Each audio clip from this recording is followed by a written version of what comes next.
Bonsoir à toutes, bonsoir à tous, bienvenue sur Le Fossé en direct pour ce talk show, 1 heure à parler de l'Olympique de Marseille. Voici tout de suite le programme de cette émission.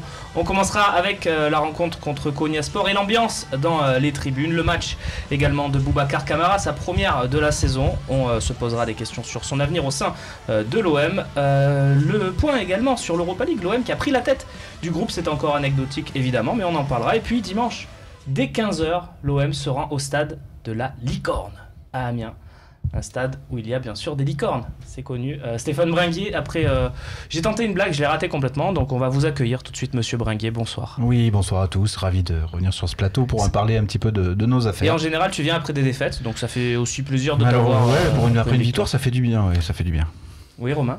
C'est une victoire avec une situation qui fait quand même penser à une défaite. C'est vrai, on va en parler. Bonsoir Romain Canucci. En face de vous, messieurs, nos deux invités, Karim Zeribi, bien sûr, qui nous fait toujours le plaisir d'être avec nous, élu Marseille. Le plaisir est toujours partagé. Et d'autant plus aujourd'hui avec Stéphane et Bernard, je fais rarement des émissions avec tous les deux. Romain, c'est habitué, c'est le boss. On se voit tout le temps. Donc on le sait.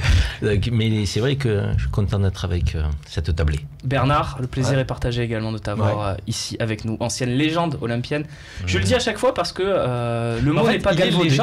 Le mot n'est pas galvaudé, donc c'est bien. C'est pas une ancienne légende, tu restes une légende. C'est vrai. Merci de me reprendre. Ça part bien cette émission, Romain. Ça part sur de bonnes bases. On commence justement avec l'ambiance dans les tribunes du stade Vélodrome. Un peu plus de 8000 spectateurs, la pire affluence du siècle pour ce match contre Konyaspor. Voilà, on a quelques clichés de la rencontre. Ça, c'était pour les toutes premières minutes avec les groupes qui avaient appelé à faire grève. Il y avait 3 groupes qui sont rentrés au bout de 10 minutes dans les tribunes. Voilà, quelques banderoles également. Dans un anglais très sympathique, où on sent l'accent marseillais quand même dans ce texte en anglais. C'est quand même signalable. Voilà. Mais en tout cas, tout le monde en prend pour son grade.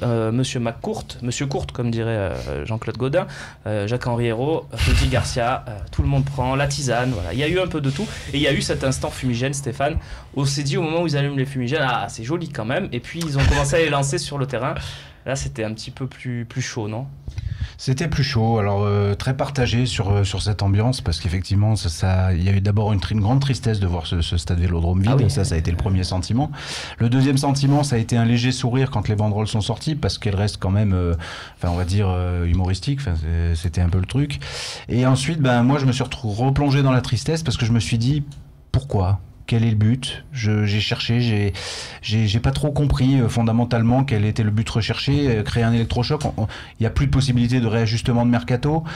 On met la pression sur le club, mais est-ce qu'aujourd'hui il n'est pas temps d'essayer d'accompagner le projet et de le tirer vers le haut plutôt que de l'assombrir dans les bas-fonds ?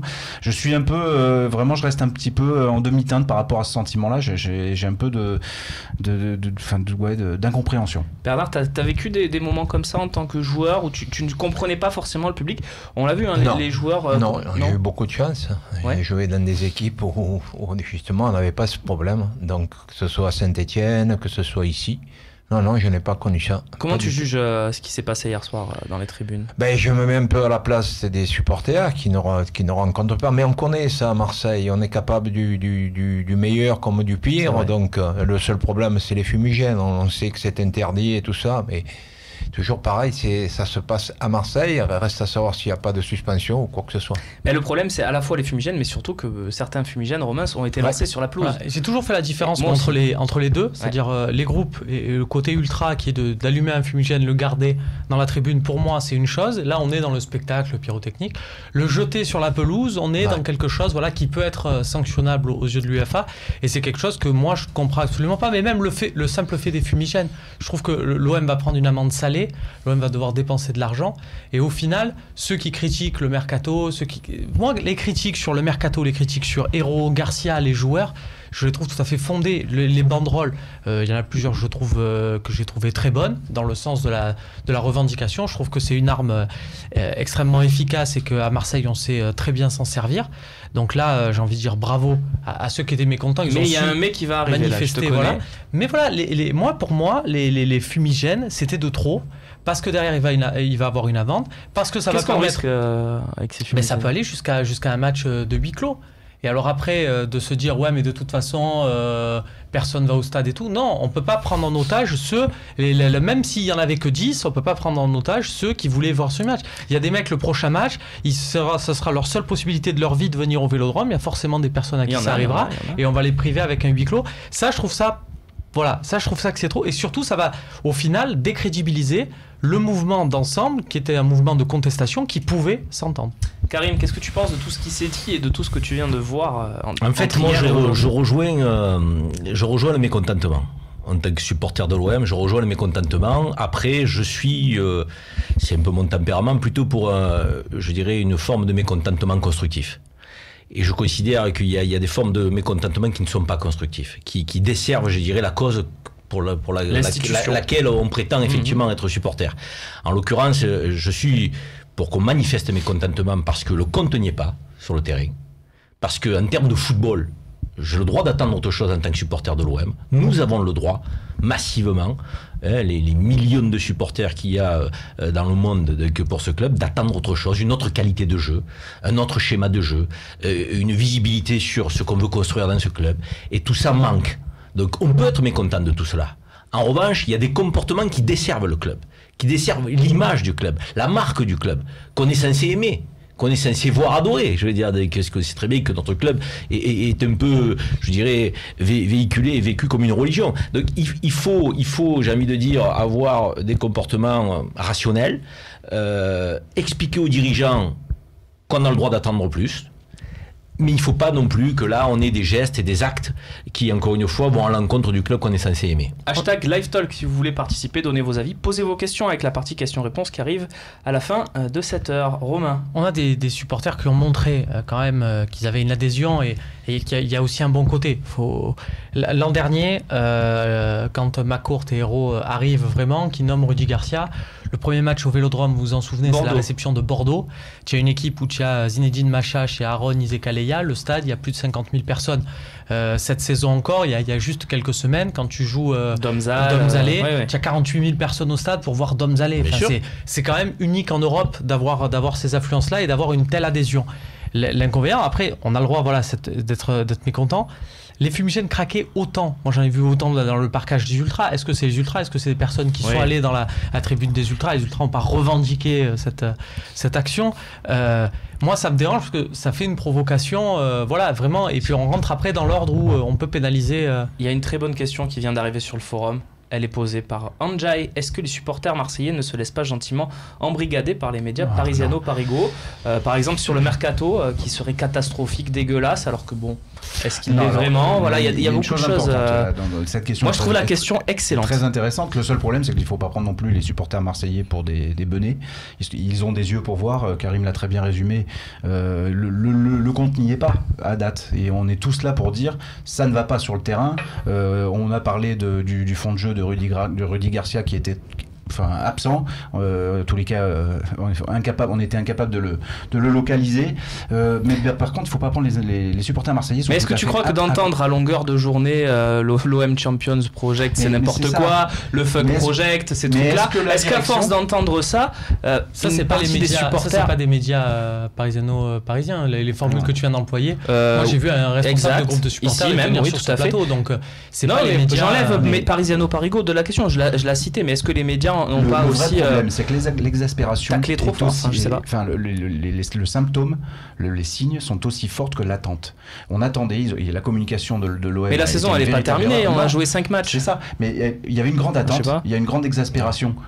Oui, Karim. C'est tout à fait normal. C'est marrant, la saison n'est pas encore terminée, mais évidemment, je pense que les supporters, il ne faut pas les prendre pour ce qu'ils ne sont pas. On a le droit d'avoir un esprit critique et d'être tout à fait, non? Bien sûr. Sans être, je dirais, aujourd'hui taxé d'être influencé ou influencé par les. Honnêtement, ceux qui veulent nous faire croire aujourd'hui que le mercato est réussi, qu'on pose des fondations pour inscrire le club dans une démarche de redressement durable. Mais on nous prend pour des imbéciles. Moi, je l'ai dit à ce micro, mais non, mais on n'est pas d'accord. Moi, je considère aujourd'hui qu'on prend des joueurs qui sont plutôt en fin de carrière, qui viennent chercher une pré-retraite chez nous, qui sont plutôt bien lotis, qui se comportent mal comme des endroits de l'attente pour porter le maillot de l'OM. On recrute des joueurs à peine arrivés, ils sont blessés. On pourra les utiliser dans quelques mois. Excusez-moi, si vous appelez ça un mercato réussi, mais qu'est-ce que c'est un mercato échoué ? Non, ça. Faut m'expliquer, moi, je veux dire. Il faut être cohérent, on est d'accord, le football. On peut aussi se demander pourquoi juger le mercato, donc juger en partie Mitroglou, qu'on n'a pas encore vu faire un seul match à l'Olympique de Marseille. Tu le recrutes blessé, Romain. Voilà. Non, mais peut-être. Un supporter a du mal à comprendre que ce garçon ne sera pas utilisable. Peut-être que dans 4 mois, 5 mois, peut-être, et je te dis pas, je cherche pas à prendre la défense de Mitroglou, je suis pas son fils, mais peut-être que dans 4 mois, 5 mois, on va se rendre compte qu'il valait mieux prendre un Mitroglou blessé pour 15 jours, mais qui va venir, qui sera plus performant qu'un Carlos Bacca. Tu ne fais qu'émettre des hypothèses, voilà. Et le projet du club, c'est peut-être. Est-ce qu'on peut se contenter le 15 septembre d'avoir un projet de club qui est peut-être on jouera mieux demain, peut-être Mitroglou sera le meilleur buteur après la trêve, peut-être que Abdenour et Ramsey vont devenir des grands défenseurs. Mais c'est pas raté non plus. Moi je trouve que dans ce mercato, personnellement, je trouve que le mécontentement peut pas faire aussi effet d'électrochoc. Est-ce qu'on doit être toujours béni oui de disant mais tout va bien, mais on fait comme si c'était extraordinaire? Non. Moi je dis que le mécontentement doit être constructif. Être constructif, c'est envoyer un signal aux dirigeants. Est-ce que aujourd'hui vous avez le sentiment que vous nous livrez une équipe de l'Olympique de Marseille capable de jouer les 3 premières places, qui était l'objectif, je le signale quand même au départ? Est-ce que vous avez le sentiment qu'on inscrit le club sur des fondations durables pour retrouver le lustre d'antan? Est-ce que vous avez le sentiment que les joueurs recrutés portent le maillot avec dignité? Toi, apparemment, c'est non à ces 3 questions. Je dis aujourd'hui que nous n'avons pas mis les belles fondations, les bonnes fondations qu'on était en droit d'attendre dans ce grand club qui est l'Olympique de Marseille. Je le dis tranquillement. Je vois la question de Maxime G. Passons-y. Alors, la direction est-elle autant décriée que le mythique trio Labrune, Mitchell, MLD? Mitchell qui débarque dans le trio.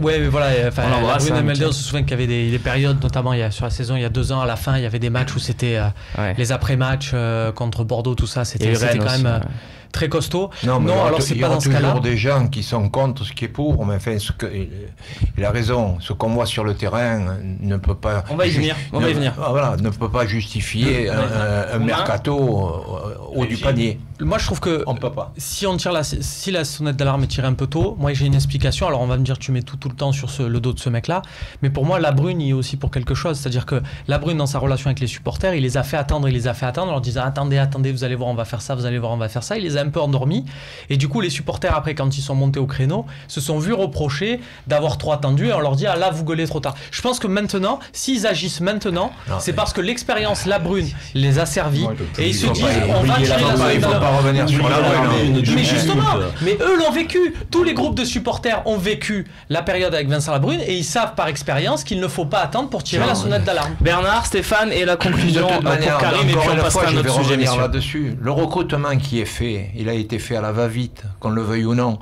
Et un recrutement, ça se fait pas à la va-vite. Alors je vais surprendre beaucoup de monde. Mais un recrutement, ça se fait pas non plus par consultation des supporters. Sinon, ce serait nos sondages, Bernard. Comment? C'est pas non plus par la consultation des supporters qu'on fait un recrutement. Mais je parle pas des supporters. Les supporters, ils n'ont rien à voir. Ce qui les intéresse, les supporters, c'est que les gars qui sont sur le terrain, ils se bougent. Alors c'est tout. Que tu sois à un moment, un jour, c'est possible. Mais tu n'as pas ça. Je suis désolé de le dire. J'étais joueur de football. Tu joues par plaisir au football, mais tu as l'impression qu'ils s'emmerdent les 3/4 sur le terrain. C'est ça qui est difficile à comprendre. C'est ça que je ne comprends pas. Alors, là où je rejoins Bernard, c'est qu'il y a un vrai problème de terrain, mais je pense qu'on va en parler. On parle vraiment de l'aspect, on va dire, politique de la situation de l'OM, où je pense sincèrement que cette direction paye un peu l'ultra-patience des supporters du passé. On a demandé aux supporters d'être patients pendant des années et des années. Là, il y a des promesses qui ont été faites, une direction qui indique qu'il va y avoir des joueurs qui signent en juin, qu'on va frapper fort sur le mercato. Voilà. Oui. Tout ça, mais je l'entends et je comprends l'insatisfaction des supporters. Mais par contre, moi, ce qui me gêne et ce qui me chagrine, c'est que on enterre quelque part ce projet qui n'est pas là pour l'année à venir, mais pour 5 ans. Donc oui, il peut faire. Non, mais là, on va parler aussi des Jeux Olympiques en 2024. Mais Bernard, attends, juste une question. Tu préfères le recrutement de Lyon où ils prennent des joueurs inconnus, des Hollandais qui ont fait une saison dans les jambes? Pourquoi des gens inconnus? Il y a des joueurs qui sont pas connus et qui sont suivis par des directeurs sportifs qui se baladent de partout. Je change pas une seconde le mercato de l'OM contre celui de Lyon, personnellement. Josep Scobolar est parti. Pendant 6 ans, il a donné des joueurs. Pas un joueur a été récupéré. Mais ça, c'est le passé, ça. Ah, mais c'est du passé. Mais on vit pas du passé, mais de l'avenir, on peut pas être rose non plus. Hein.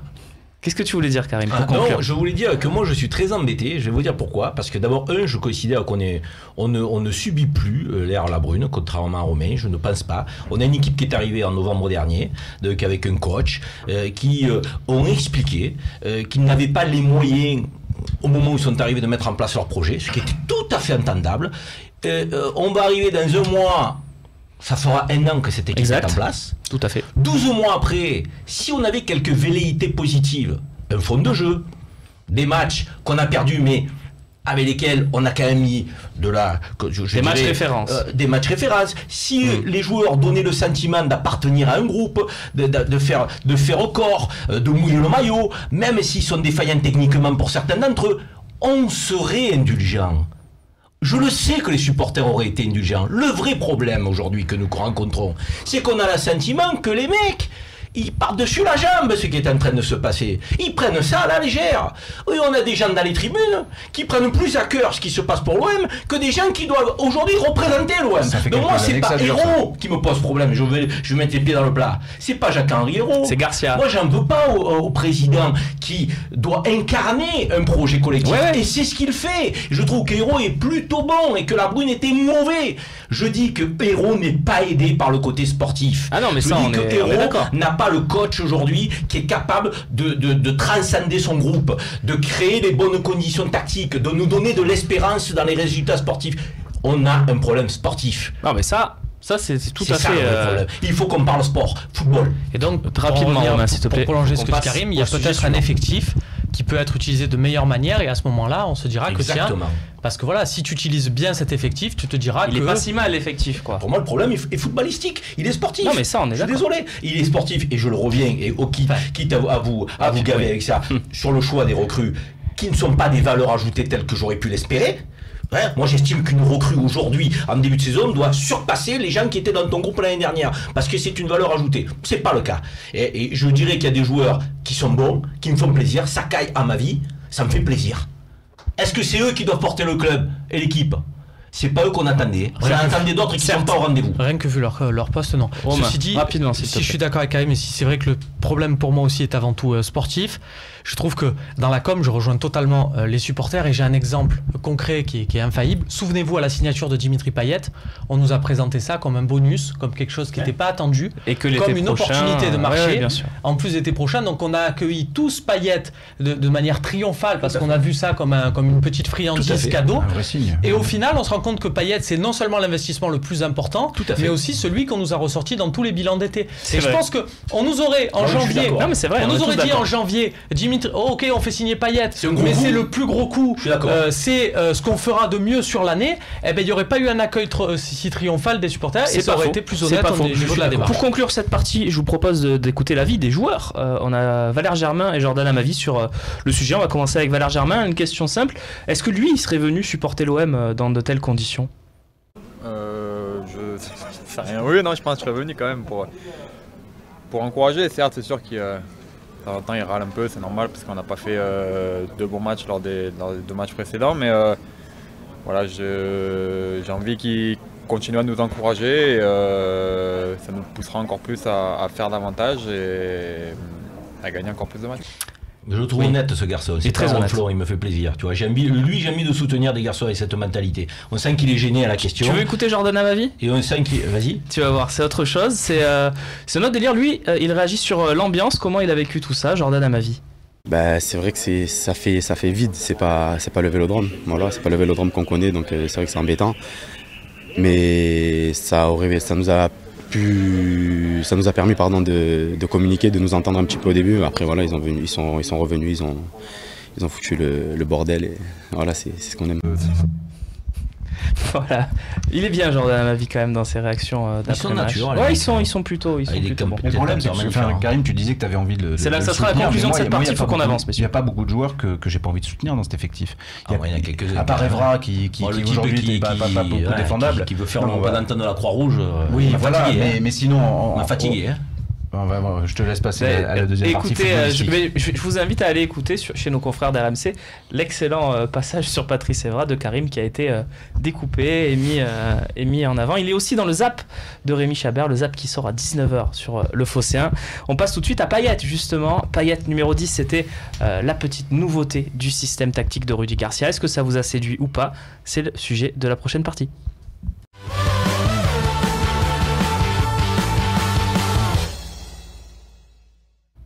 Et oui, Payet dit titularisé dans un 4-2-3-1. On va découvrir la composition. Pour ceux qui auraient décidé de ne pas voir le match, par exemple, on a Dimitri Payet juste devant, le duo Camara-Gustavo. Messieurs, on parlera de Boubacar Camara juste après, dans la prochaine partie. On reste sur ce système avec Payet qui a été replacé au poste où il a été étincelant sous Marcelo Bielsa, souvenez-vous.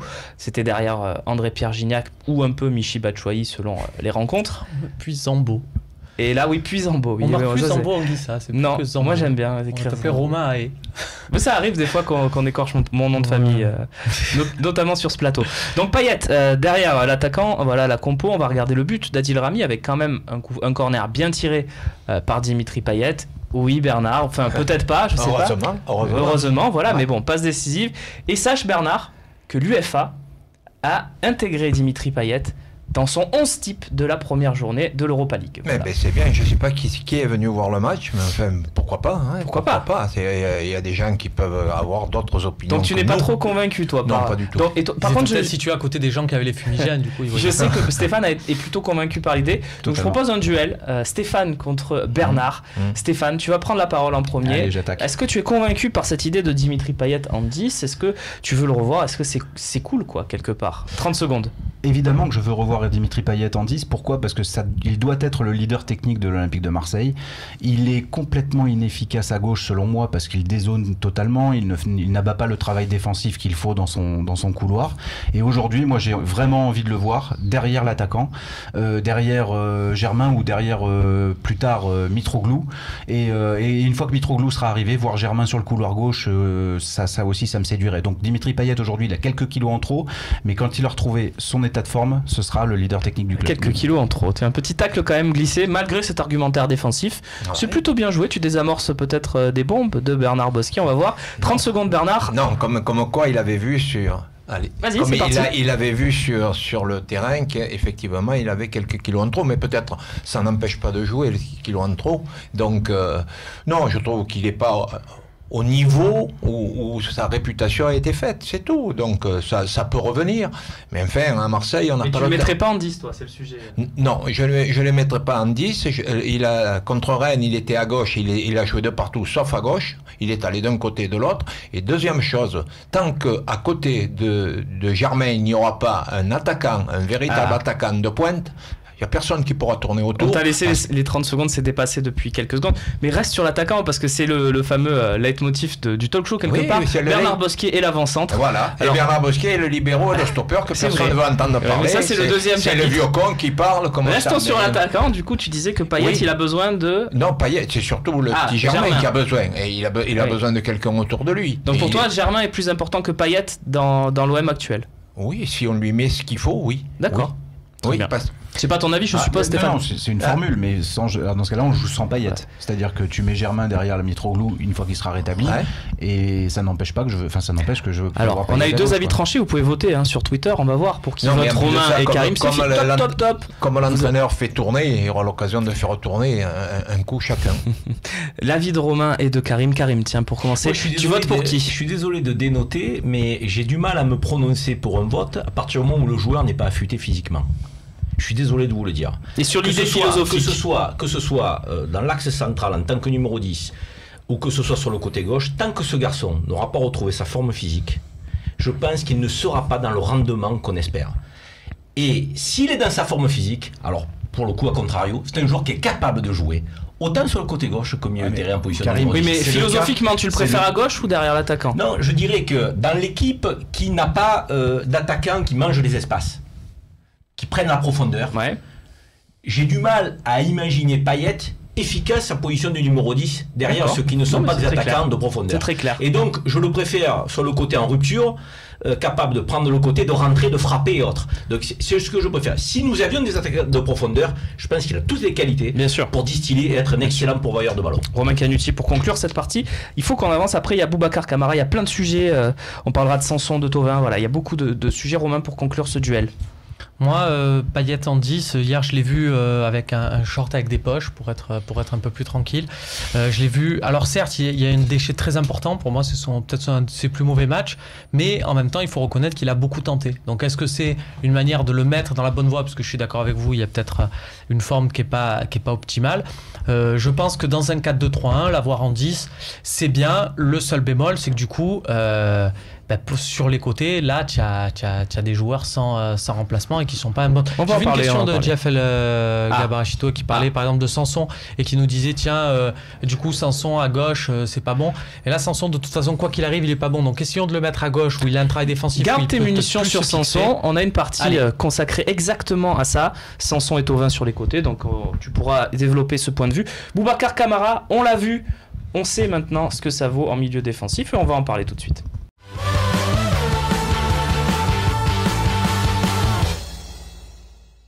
Boubacar Kamara, on va commencer avec Bernard. Il était temps, depuis qu'on en parle, il était temps qu'il le fasse rentrer quand même. Alors même Boubacar Kamara qui est à la base un défenseur central. C'est un défenseur central. Qu'est-ce qu'il vaut au milieu pour toi, selon toi? Qu'est-ce que ça vaut? Il est bon techniquement, il est bon, il se démarque, il est comme le petit Lopez, c'est des garçons que techniquement ils sont bons, il n'y a pas de raison. Alors on le découvre maintenant, disant on va voir, mais il va nous rendre service, et j'espère qu'il va vous rendre service. Pourquoi vous ne mettez pas des jeunes de 17 ans, 18 ans, ils ne sont pas plus cons que les autres et pas plus mauvais? Au contraire. Tu l'as trouvé comment sur ce match? Moi, je l'ai trouvé bon. Tu l'as trouvé bon? Je l'ai trouvé pas très très bon. Je l'ai trouvé bon pour un premier match qui fait devant si peu de spectateurs. C'est pas évident pour un jeune. Pour l'analyse de Bernard Bosquet, Rudy Garcia et puis messieurs, on débat du cas de Boubacar Kamara. Comment il a trouvé le premier match de son petit Boubacar Kamara? Il était prévu j'avais prévu depuis longtemps de le faire jouer sur ce match-là. Si on avait gagné les deux derniers. Je l'aurais fait jouer, c'est pas parce qu'on a perdu les deux derniers que je ne l'ai pas titularisé. Je pense qu'il peut devenir un très bon milieu de terrain, même s'il a une formation de défenseur central. Ce soir, il a été bien. Faut pas oublier qu'il n'a pas 18 ans, donc il faudra maintenant être assez prudent dans son utilisation, parce que c'est important de pas le brûler. Mais en tous les cas, on a une réponse ce soir. Enfin, j'ai la réponse que j'attendais et sur laquelle je pensais positivement, c'est-à-dire que Bouba peut aider son équipe du haut de ses 17 ans. Max l'a fait la saison dernière et Bouba va nous aider cette saison indéniablement. Bouba Kamara, Romain, ça fait fait des mois que tu nous en parles. Ah non, j'ai regardé les archives des talks. Grosso modo, parce que t'as du temps à perdre. Non, les premiers matchs. C'est vrai, tu nous en parlais depuis le début de saison dernière. Tu me disais c'est un phénomène. Tu l'as trouvé comment? Du coup, j'avais un peu de pression. Oui, un petit peu. Est-ce qu'il a été à la hauteur de ce que tu penses qu'il est capable de faire, ou il peut encore mieux faire, Boubacar Kamara? Il peut évidemment mieux faire. On l'a vu sur certains contacts. Là où j'ai beaucoup aimé, c'est que dans l'état d'esprit, j'ai trouvé qu'il savait rester à sa place.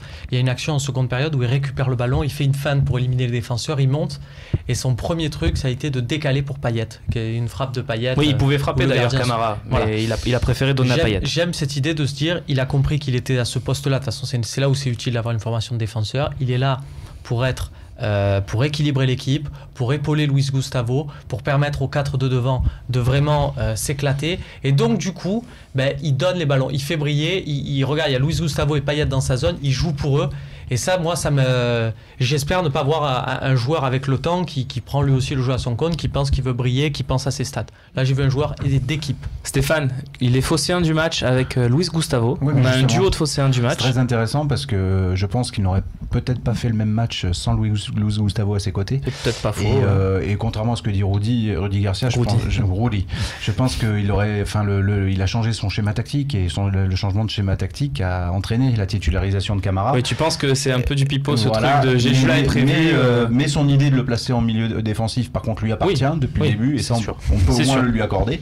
Et je pense que le petit Camara, avec Luis Gustavo à ses côtés, peut encore progresser encore plus rapidement. Parce que justement, cette certitude qu'il a eue, cette assurance que décrivait Romain, c'est aussi parce que derrière lui, il a un mec qui est capé, qui te tient le milieu de terrain, qui va être cette année fondamentale dans la réussite de projet.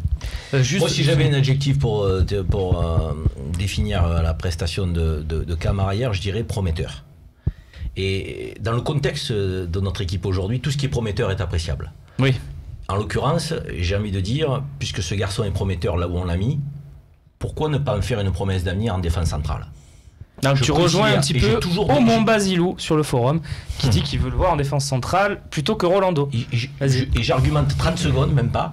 J'ai toujours considéré qu'en défense centrale, même si aujourd'hui on me taxe, je dirais, d'être un analyste du siècle dernier, qu'il nous fallait 2 joueurs complémentaires, un plutôt physique, capable d'être au marquage, et un plutôt capable de jouer la relance, donc propre, parce que le football part de derrière, et si tu pars mal de derrière, tu ne peux pas développer un jeu de qualité. Et je considère que Rami a plutôt le profil de l'ancien stopper qu'on appelait stopper à l'époque, et Camara pourrait être celui qui relance propre avec des latéraux qui sont plutôt au rendez-vous de ce qu'on est en droit d'attendre. Ça ferait une charnière centrale plus complémentaire que celle qu'on a aujourd'hui ou que celle qu'on aura demain avec Abdenour, Rami. Pourquoi quand j'entends dire l'entraîneur, il faut le ménager? Il y a des trucs que je ne peux pas comprendre. C'est bizarre, ça. Il y a des trucs qui me dépassent. Alors que Lopez, il n'a pas du tout ménagé. Les jeunes joueurs font 70 matchs à l'étranger. Il n'y a que nous en France. Le protéger de quoi? Mais ça en fait, c'est juste pour expliquer qu'il ne l'est pas utilisé jusqu'à présent. Oui, mais ça fait un an, tu lui dis. C'est ce qu'on appelle un j'allais le faire, qu'on connaît bien. Oui, non, mais quand tu dis, après, il faudra le protéger. Mais le protéger de quoi? Le protéger de quoi? Si ça se trouve, c'est un bluff. Ça, il faudra le dire, il faudra en parler après la rencontre d'Amiens. C'est peut-être pour ménager le suspense. S'il faut ménager l'autre, savoir comment il faut parler à un, comment il faut parler à l'autre. Mais pour répondre, le football, ne vous cassez pas la tête, c'est très simple le football. Il y a un entraîneur qui donne des consignes et il y a des joueurs qui les appliquent ou qui les appliquent pas. Moi, je vois jouer 2 défenseurs centraux, comme ils jouent, je préfère pas jouer. Il n'y en a pas un qui monte balle au pied, il n'y en a pas un qui vient faire le surnombre. Le problème, c'est que c'est un peu ce que disait Karim tout à l'heure, c'est que si tu commences à dire Payet, il ne faut pas le faire jouer parce qu'il n'est pas dans sa forme optimale, bah tu fais jouer personne. Pourquoi tu fais jouer personne? Mais parce qu'il y a personne qui aujourd'hui... Mais Payet, il a coûté 30 millions, il peut jouer, c'est pour ça. Non, et tu disais que tu ne les ferais pas jouer, ces défenseurs centraux, s'ils n'écoutaient pas les consignes. Mais aujourd'hui, tu ferais jouer aucun défenseur central. Les consignes, je pense qu'ils les écoutent, ou alors ils ne les donnent pas.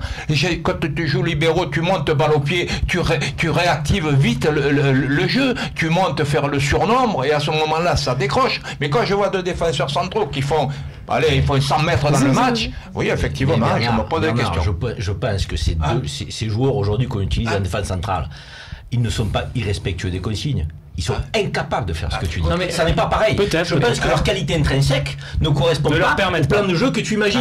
Et c'est pour ça que je dis un Camara qui reviendrait derrière et qui serait le complément d'un Rami pourrait permettre d'avoir une relance beaucoup plus propre et un style de jeu beaucoup plus attractif. Est-ce qu'au niveau de la relance, Camara, il serait pas beaucoup plus intéressant en 6 finalement si je vous écoute parce que sur la relance, si je regarde moi, en regardant les matchs, je vois Mandanda systématiquement relancer sur le numéro 6. Systématiquement. Il n'y a pas le choix. Il y a que lui qui joue ballon, Gustavo, jusqu'à présent. Mais c'est pour ça d'ailleurs que contre Rennes, alors que contre Rennes, ce n'était pas Gustavo, c'était le plan de Gourcuff de mettre quelqu'un systématiquement sur Certic pour récupérer les ballons. Et Mandanda, ça fait tout le temps, il relance sur le numéro 6. Donc si tu as 2 numéros 6, ça démontre la confiance qu'il a face à charnière centrale. Ça démontre aussi le plan de jeu que...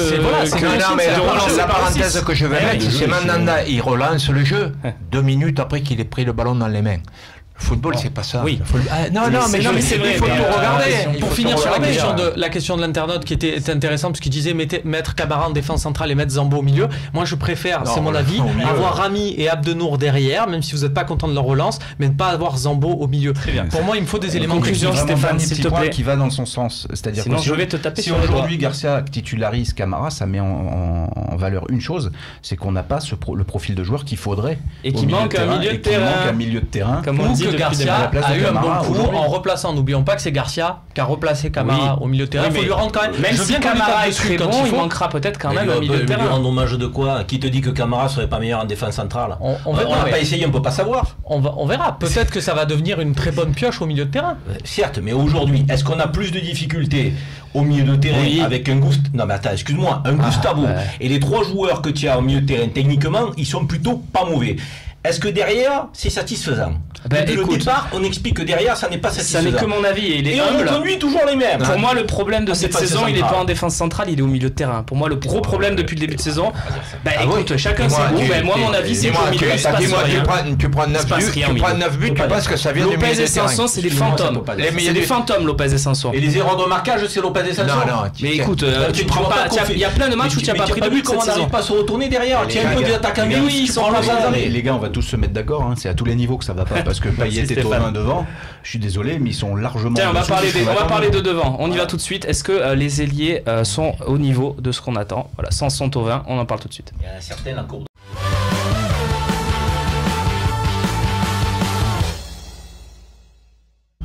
Et oui, le débat se prolonge et le Rolando bashing aussi pendant les off autour de la table, messieurs. On va parler de Sanson et Thauvin qui ont été positionnés sur les ailes. Et sont-ils en danger dans ce 11 de départ? Ça va, une question qui est un petit peu polémique évidemment. On va regarder pour vous aider le classement du combiné, une petite cacahuète qu'on envoie sur le Phocéen toutes les semaines pour vous permettre de grignoter sur les statistiques, sur tout ce qui se passe à Marseille et à l'OM. Germain déjà 8 fois décisif, 5 buts, 3 passes décisives, 5 buts en Europa League, on précise, parce qu'en Ligue 1 il est toujours muet. Thauvin, voilà, c'est ce qui va nous intéresser, Thauvin et Sanson. Thauvin 7 fois décisif déjà en 10 matchs, tout ça, 2 buts, 5 passes. En comptant la passe d'hier? Oui, tout à fait. Okay. Et Sanson, 3 buts, 0 passe. C'est peut-être là aussi qu'il est moins fort que la saison dernière, parce que la saison dernière, on rappelle, il finit meilleur passeur de Ligue 1, l'ami Morgan Sanson. Tu disais que c'était pour toi, sont-ils en danger? Moi je pense que, est-ce que c'est pas plutôt un danger?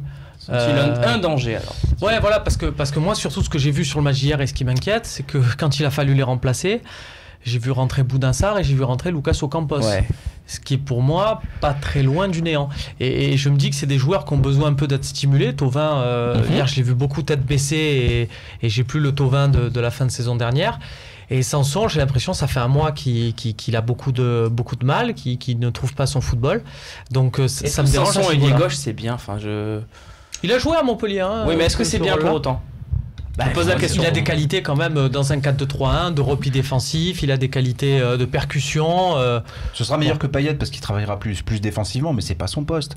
Je veux dire, aujourd'hui, le problème, ça veut dire, alors si tu le fais jouer à gauche, ça veut dire que tu n'as pas de joueur pour ce poste-là. Donc tu fais jouer Camara au milieu parce que t'as pas de joueur pour ce poste-là. Tu fais jouer Sanson à gauche parce que t'as pas de joueur pour ce poste-là. Donc finalement, oui. Alors tout ce qu'on décline, c'est qu'on a avec le retour d'Ang Aubin sur Facebook, est-ce que Sanson ne pourrait pas être victime de NG finalement, qui va revenir de sa petite gêne physique? Est-ce que NG sur ce côté gauche, avec Thauvin à droite, Germain et Payet, ça peut pas être la solution, messieurs? Tiens, Karim, NG fait une bonne saison, NG. Peut-être NG, peut-être. Te déçois pas, NG, cette saison? La réalité, c'est que je suis très embêté, je vais vous dire pourquoi, parce que le trio Sanson, Payet, Thauvin, footballistiquement, j'y adhère. Je pense que ce sont des garçons qui ont de la qualité, autant dans cette équipe. Il y a des joueurs pour lesquels je n'espérerai rien. Parce que pour moi, le football, il y a des fondamentaux. Si tu sais pas faire un contrôle, tu sais pas faire une passe propre à 20 mètres, pour moi, tu n'es pas digne de jouer au haut niveau ou au très haut niveau. Là, on a des joueurs qui savent faire beaucoup plus que ça.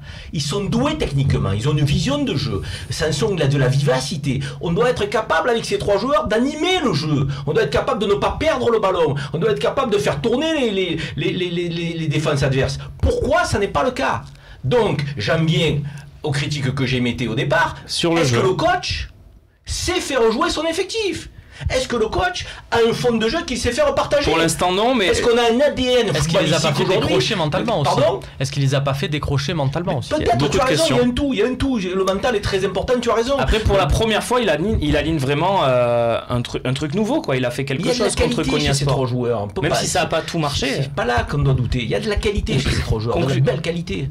Conclusion de Bernard Bosquier sur. Pas vrai, Bernard, il n'y a pas de la qualité. Ces ailiers là. Non, je trouve que. Thauvin, on sait que tu l'adores et tu l'as dit avant tout Je le l'ai monde. dit, mais depuis quelques temps, il reprend dans ses mauvais travers. C'est-à-dire qu'il dribble beaucoup, il le fait pas, alors qu'il a fait 6 mois formidables depuis le début de saison. Et sur Sanson, Thauvin, tu l'avais vu venir que c'était un bon ailier qui y arriverait. Ça fait un an et demi que je dis que c'est un bon joueur. Est-ce que Sanson, il peut le faire, ce poste d'ailier? Il n'y a pas de raison mais il manque encore une fois. On peut faire ce qu'on veut, vous pouvez changer, mais si vous laissez tout seul le petit Germain en pointe, ça va rien donner. Ça va rien donner. Absolument rien donner.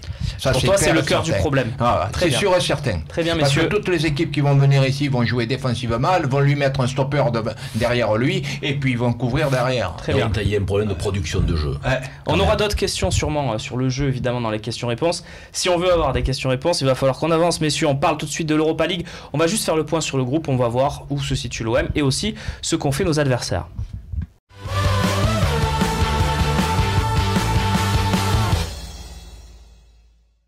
Juste un petit point, on va regarder ce que donne la poule de l'OM en Europa League avec le classement et le calendrier. On voit que Marseille sera à Salzbourg, c'est dans 13 jours, voilà, le 28 septembre. Il y aura Konyaspor Guimarães évidemment. Et puis Marseille donc a pris la tête seule de ce groupe puisque Guimarães et Salzbourg ont fait match nul 1 partout. On a des images de ce match, c'est du coup une très bonne opération effectivement, Romain. Dans ce groupe où finir autre chose que premier serait une déception quand même quand on voit le profil des adversaires. On va voir le résumé de ce match avec les 2 buts. Pedro Henrique, le Brésilien de Guimarães qui ouvre le score, et puis Salzbourg par son international kosovar Valon Berisha qui égalise le tout en première mi-temps. Est-ce que je peux te donner une petite stat? Et on conclura là-dessus ce point puisqu'on va parler de l'OM quand même globalement, il faut qu'on reste sur ça, mais vas-y. Guimarães a battu un record, c'est la première fois dans l'histoire de la Coupe d'Europe qu'une équipe a aligné un 11 avec que des joueurs non européens. Très bien. Voilà. Beaucoup de Brésiliens, je suppose. C'est pas évident, c'est pas courant. Beaucoup de Brésiliens, je suppose, connaissant le championnat portugais. Non Essentiellement. Très bien. Merci Romain pour cette petite offrande. En guise de conclusion de cette mini-partie, on passe tout de suite au match d'Amiens qui arrive dans 2 jours là.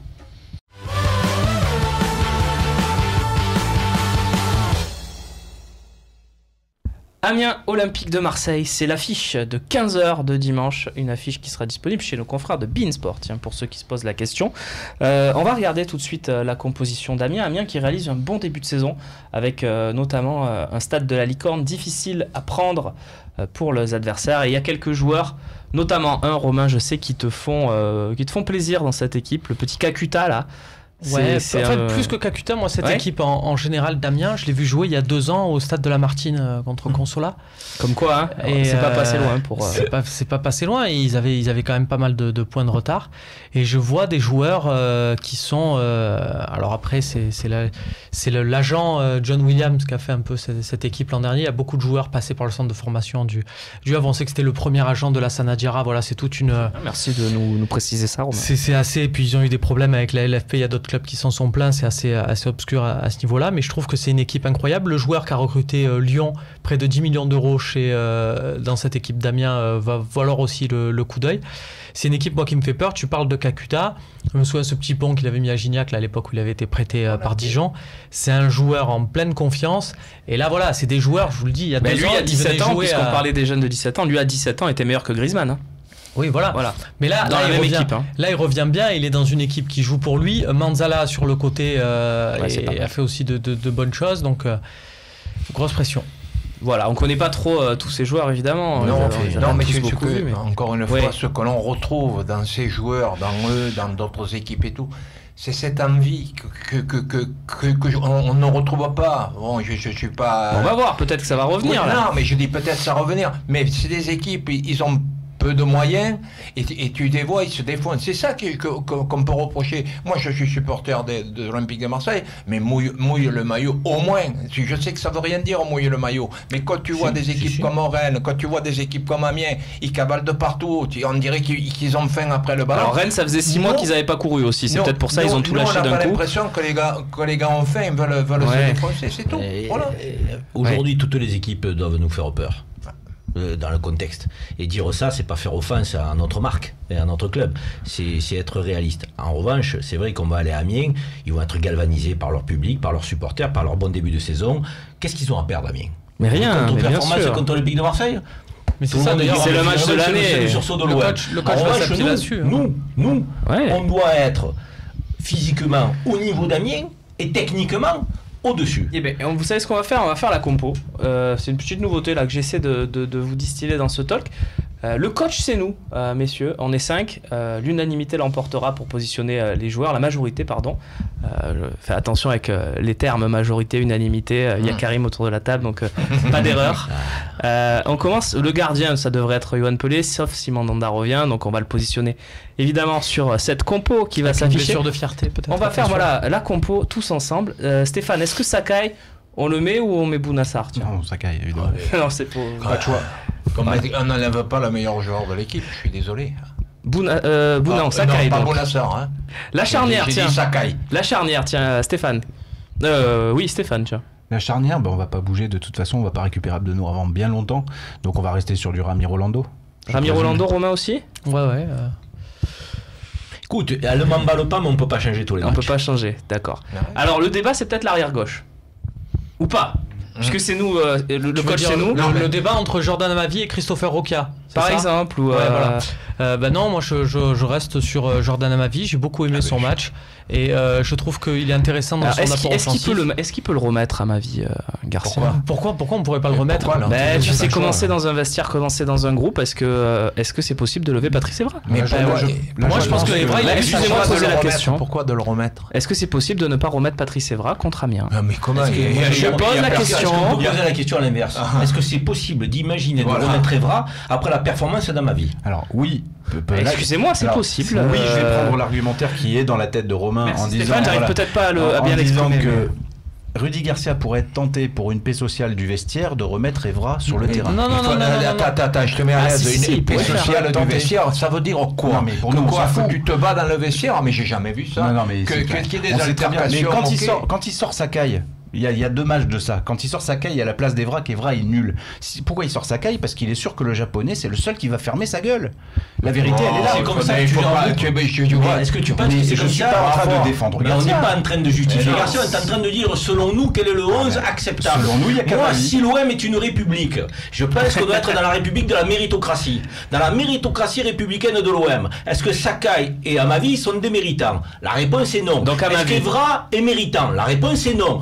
Evra sur le banc, Amavi titulaire. On est d'accord. Non, mais On peut même le mettre en tribune si vous voulez. Non mais même votre argumentaire à tous les deux là, qui est de dire est-ce que tu t'achètes une paix sociale avec Evra? Effectivement, et vous avez raison de soulever ce point-là. Ça peut exister. Non, quand Patrice Evra est recruté, l'idée c'est de lui dire aussi l'an prochain tu partiras comme titulaire. C'est aussi pour ça qu'en termes de recrutement, l'OM est allé chercher Amavi et a mis au courant Amavi que le titulaire en début de saison, ça serait Patrice Evra. Mais à mes yeux, Patrice Evra, il a eu sa chance. On a voulu voir ce que ça donnait avec une préparation. Il a eu sa chance. Il ne l'a pas saisi. On va pas attendre. Donc, mais tous les supporters, enfin même moi, je suis d'accord avec vous. Mais est-ce que Evra va quand même pas débuter ce match? Je ne veux pas vous faire de la peine, mais peut-être. Quand te promettent de jouer titulaire quand tu arrives dans un club, ok, j'accepte.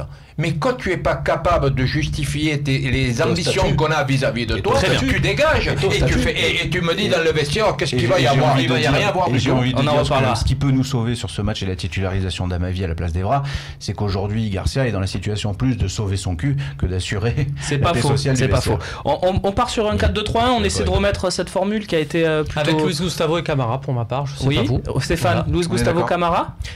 Là on est en train d'évoquer avec les latéraux et les deux défenseurs, les deux militaires défensifs les plus méritants. On va pas les changer. Gustavo Camara. Camara, ça fait un an qu'il réclame du temps de jeu. Non mais vendu. Prends le garçon. Bien sûr que je mets Camara. Vendu. Qu'est-ce qu'on fait sur les côtés et en numéro 10? On remet Payet ou pas, messieurs, en numéro 10? Oui. Stéphane, pourquoi je t'appelle Stéphane? Bernard? Moi non. Non, d'accord. Mais à condition qu'il reste sur la gauche. Karim? Moi j'ai envie de renforcer un peu l'attaque, donc ça veut dire que je mettrai Thauvin et Payet au milieu, mais que je mettrai un attaquant avec Germain.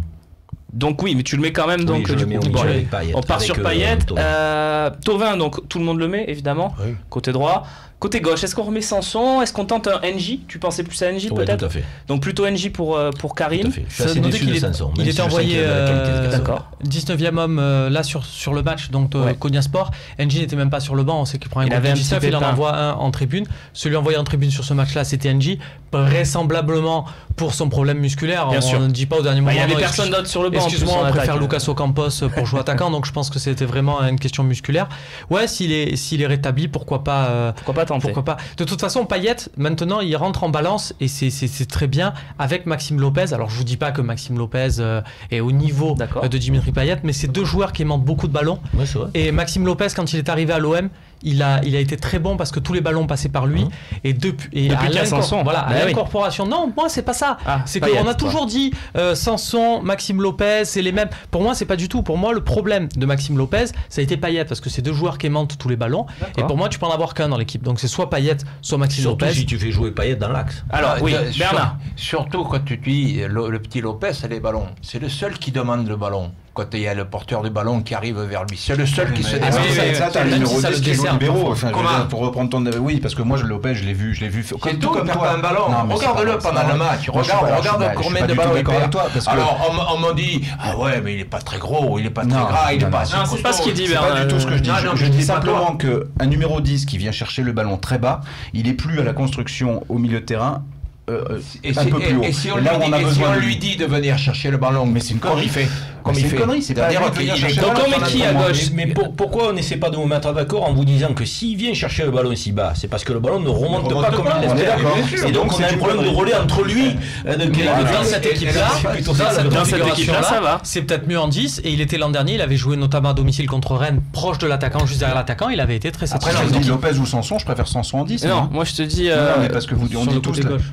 Non, mais il dit moi je disais il était en balance avec Payet. Soit tu mets Payet, soit tu mets. Moi je te dis que pas en balance avec Payet parce que après Payet je mets Sanson en 10. Oui, pour toi le deuxième meilleur 10 de l'effectif c'est pas Lopez, c'est Sanson. À gauche alors qui on met? Toi tu t'es pas prononcé. NJ aussi? Ah bah tiens.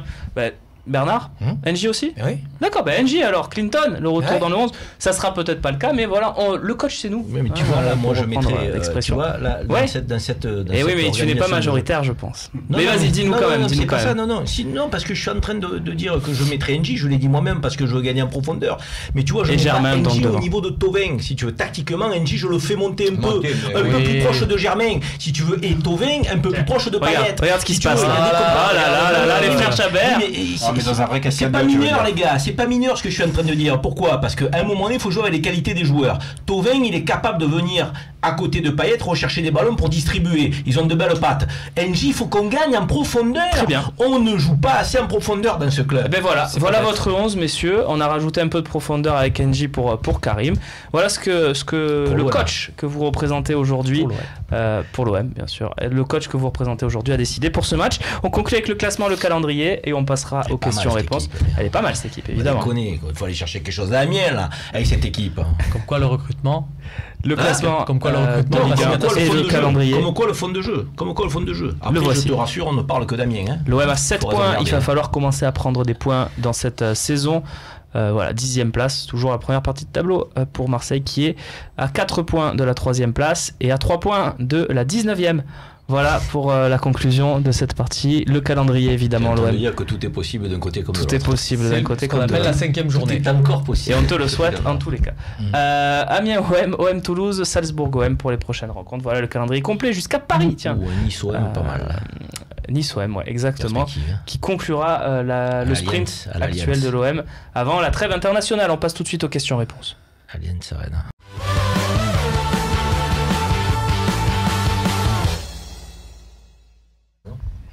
Et les 10 minutes qui restent sont consacrées à vos questions, à leurs réponses. On a des invités prestigieux, une grande gueule, un ancien international français, et puis évidemment les têtes pensantes du fossé, Stéphane Brenguet, Romain Canuti. Djirir qui commence. Mandanda, on a pour combien de temps?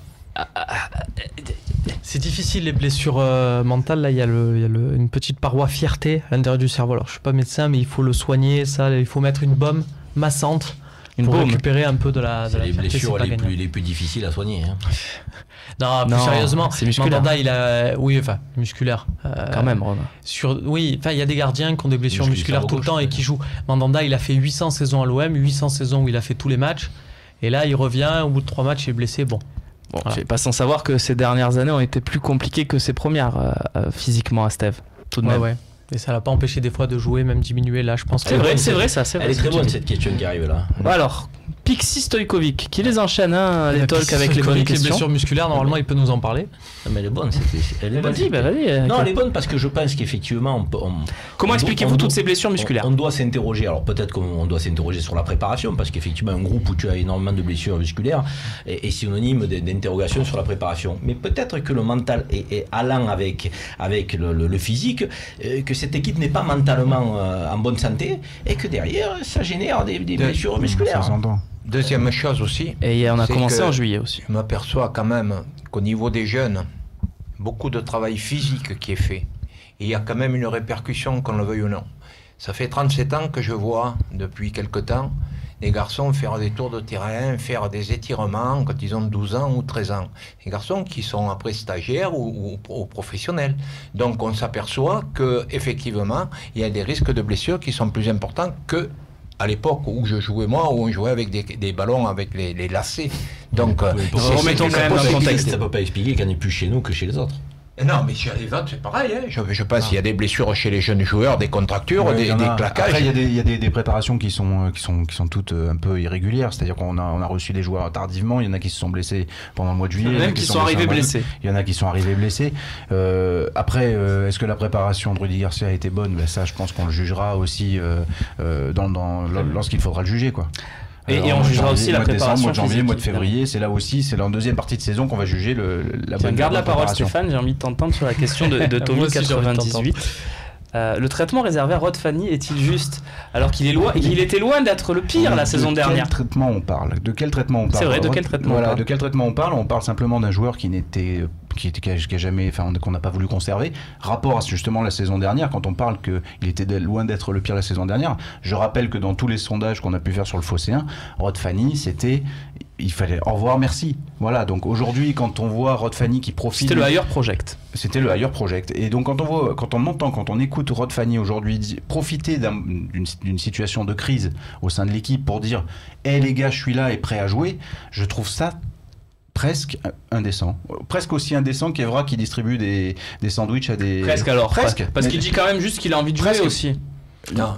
Le timing n'est pas bon, on est d'accord. Le timing n'est pas bon, voilà.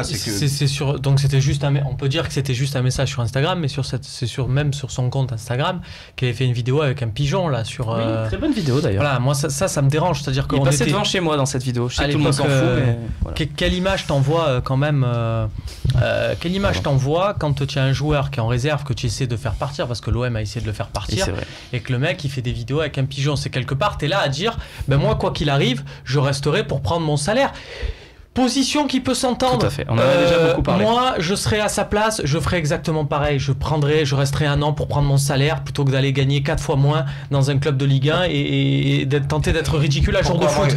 Mais par contre, pourquoi parce que c'est financièrement. S'il a envie de gagner de l'argent, qu'il gagne de l'argent, mais qu'il la ferme. Par contre, si tu restes un an, Bernard, tu répondras après. Si tu restes un an pour gagner de l'argent. Derrière, il y a stop les trucs Instagram et tout.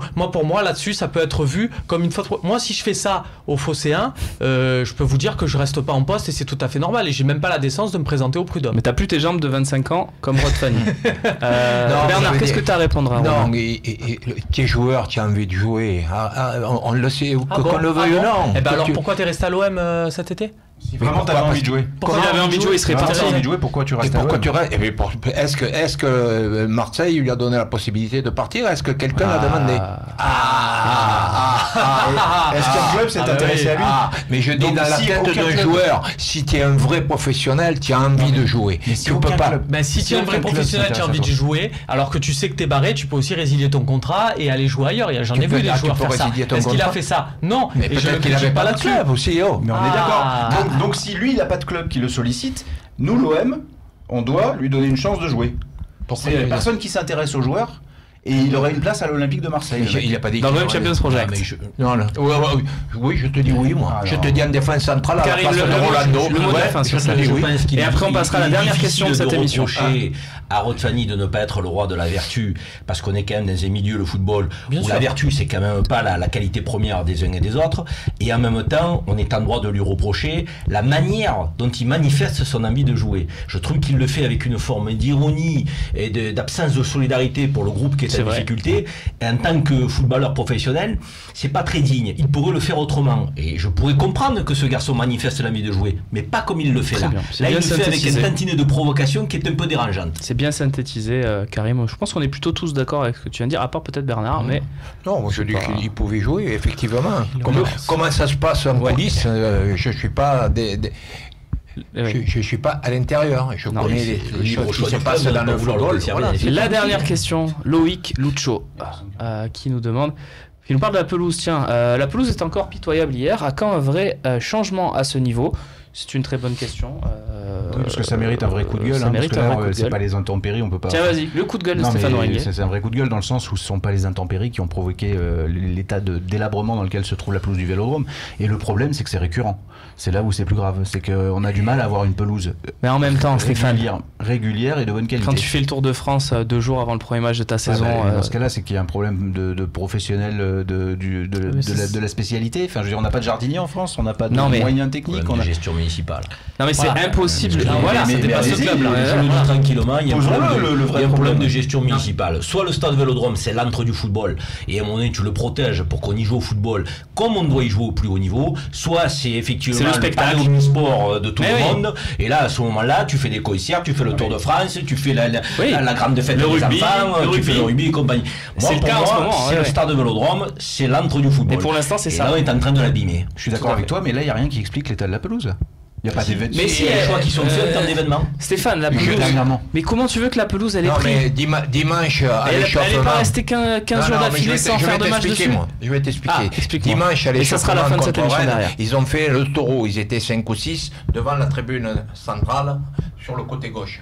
Ils étaient avec tous des aluminiums comme ça. Quand ils sont repartis, c'était dans le micro.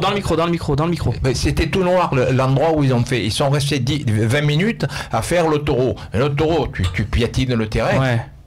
Ça se fait pas. Tu le fais à l'extérieur. Tu le fais. Tu ménages la pelouse, que tu le veuilles ou non. Oui, il y a ça aussi. Non, mais ça, c'est sûr. Mais tu fais pas des trucs comme ça.